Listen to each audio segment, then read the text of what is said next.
नमस्कार, मैं Nitin Kumar Radhe Krishna YouTube channel में एक बार फिर से आप लोगों का स्वागत है।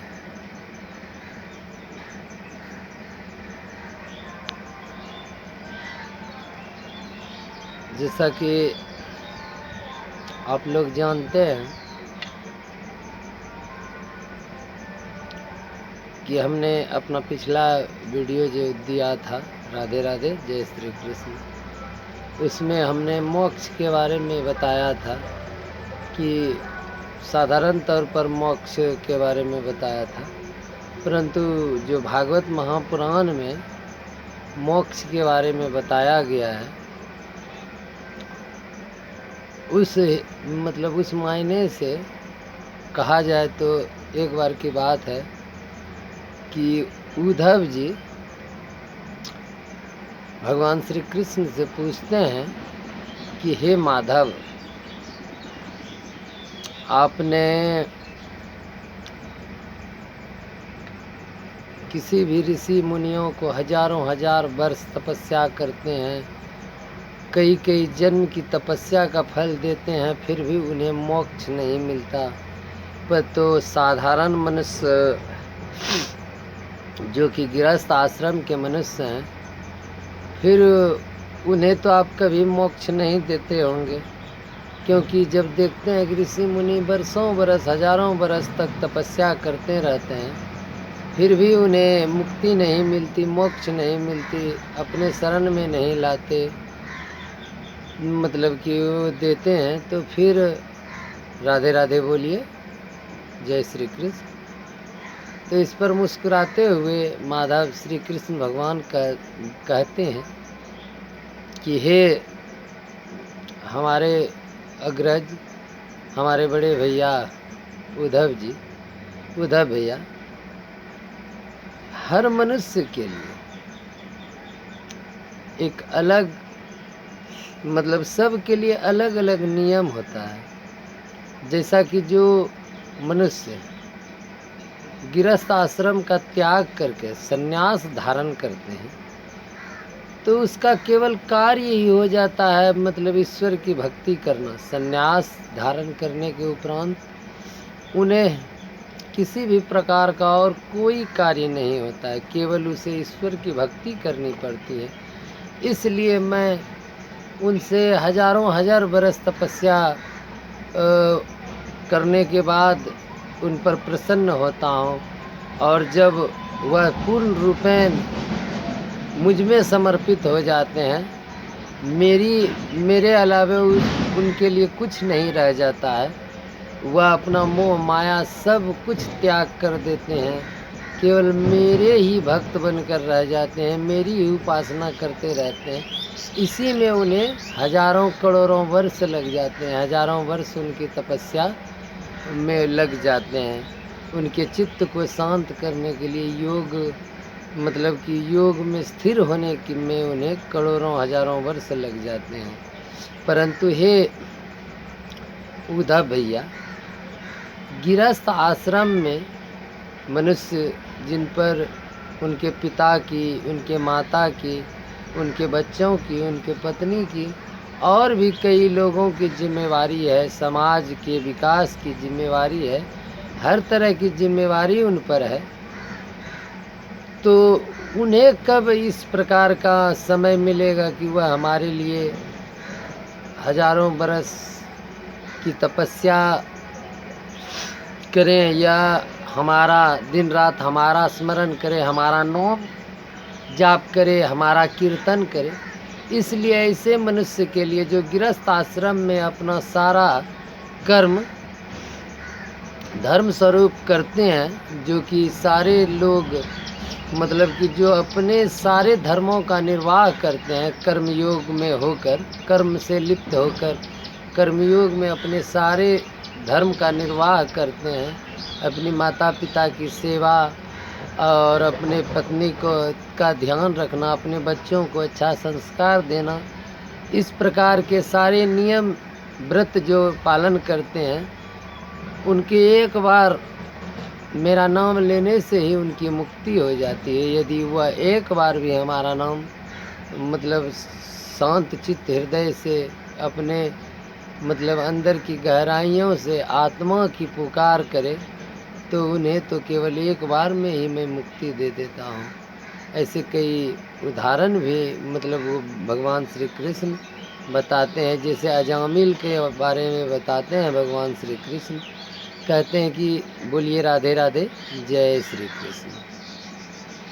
तो भगवान अजामिल के बारे में बताते हैं कि अजामिल एक प्रकार का बहुत ही दुष्ट तरह के व्यक्ति थे, परंतु जब वह ग्रसित हुए, बीमार पड़े और अपने मतलब कि जब उठना बैठना उनका बंद हो गया, उसी समय उनके मुख से जब यमराज उनके प्राण हरने आ रहे थे, यमदूत उन्हें ले जाने के लिए आ रहे थे, उसी समय उनका नाम, उनके मुख से मेरा नाम, हरि रूप में हमारा नाम निकल गया मुख से। तो तत्काल ही उस समय हमारे जो सेवक हैं वह वहाँ पहुंचकर उन्हें उन यमदूतों से बचाकर ले आते हैं। तो ठीक ऐसे कई उदाहरण भगवान श्री कृष्ण देते हैं, अजामिल के बाद भी और भी उदाहरण देते हैं। तो हमारे कहने का अर्थ है कि भगवान श्री कृष्ण, बोलिए राधे राधे, जय श्री कृष्ण।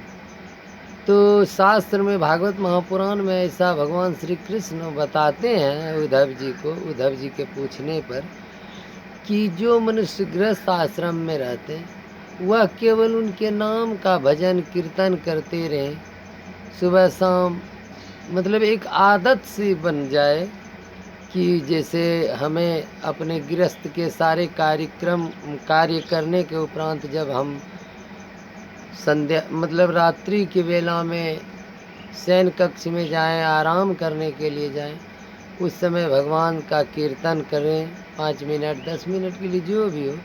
और जगने से पहले अगर आप उनका नाम लेकर जगते हैं, चाहे आप उनको किसी रूप में मानते हैं, चाहे उन्हें राम जी के रूप में मानते हैं, सीताराम सीताराम का जाप कर कीजिए, और यदि वो उन्हें कृष्ण भगवान के रूप में मानते हैं तो राधे श्याम कहिए, और यदि आप उन्हें विष्णु भगवान के रूप में मानते हैं तो ओम भगवते वासुदेवाय नमः, ओम लक्ष्मी भगवते वासुदेवाय नमः, ऐसा जाप कीजिए।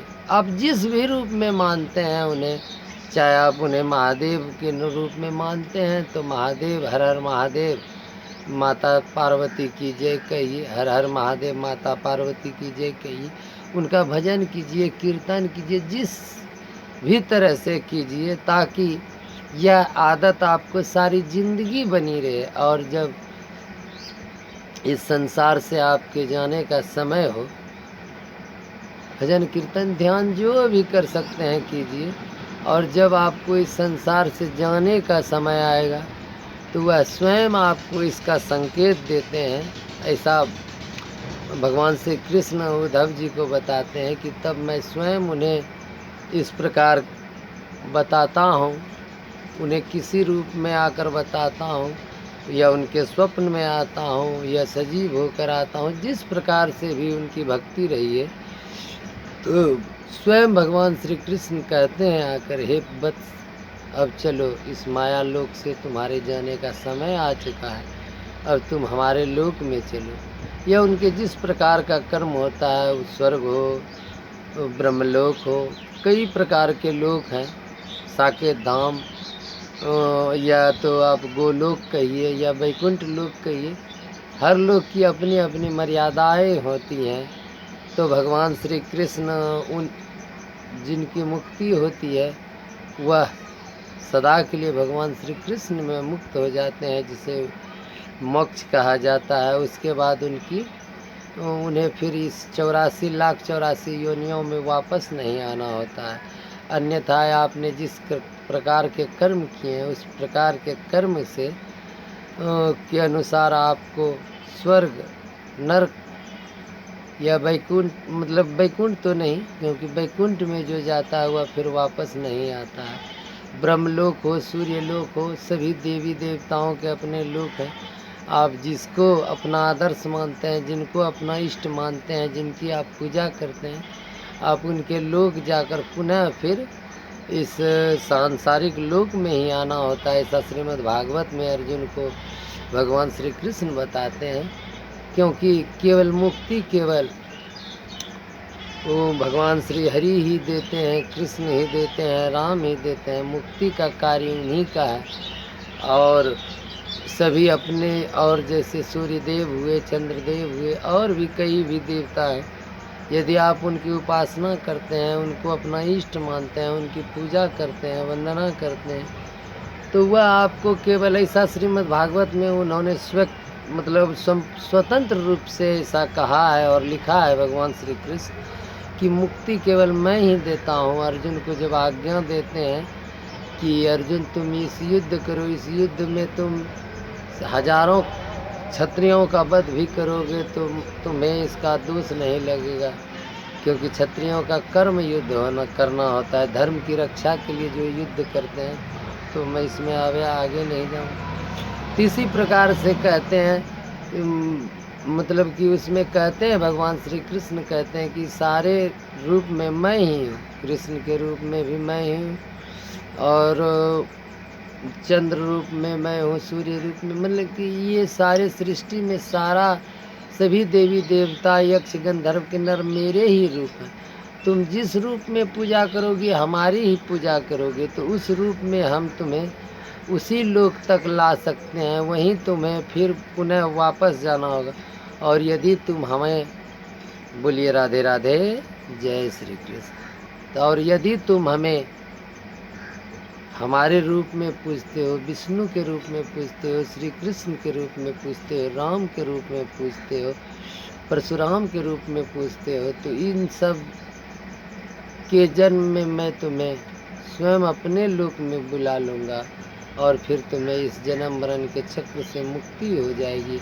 फिर तुम्हें इस सांसारिक जीवन में कभी जन्म नहीं लेना पड़ेगा। तो मोक्ष के सरल उपाय यही हैं। ऐसा श्रीमद् भागवत गीता में भी लिखा हुआ है, और भगवान श्री कृष्ण गीता के उपदेश में अर्जुन को भी बताते हैं। तो हर मनुष्य को चाहिए कि वह जीवन पर्यंत, जीवन में कोई भी कार्य आप करते हैं उससे कोई कलह नहीं है, कोई दोष नहीं है। आप कर्म मानकर, धर्म मानकर जो भी कार्य करते हैं करते रहिए जीवन भर, लेकिन हाँ, मतलब कि साथ आप हरि नाम का कीर्तन भजन करते रहिए। आप मंदिर जाइए नहीं जाइए, पूजा कीजिए नहीं कीजिए, केवल अपने मुख में श्री राम का नाम लेकर, श्री कृष्ण का नाम लेकर, श्री हरि का नाम लेकर, आप जिनको अपना इष्ट मानते हैं उनकी भजन कीर्तन जो भी हो। क्योंकि मतलब कलयुग में कहे हैं, रामचरितमानस में तुलसीदास जी कहते हैं, कलयुग केवल नाम आधारा, सुमरहि नर उतरहि पारा। मतलब कलयुग में केवल नाम ही आधार है। केवल हरि का नाम लेते रहिए और आपकी मुक्ति हो जाएगी। केवल उनका नाम लेने से ही ईश्वर मतलब आपको अपने शरण में बुला लेते हैं। बोलिए राधे राधे। आज के लिए इतना ही, तब तक के लिए नमस्कार। जय श्री कृष्णा। सबों का मंगलमय हो। सब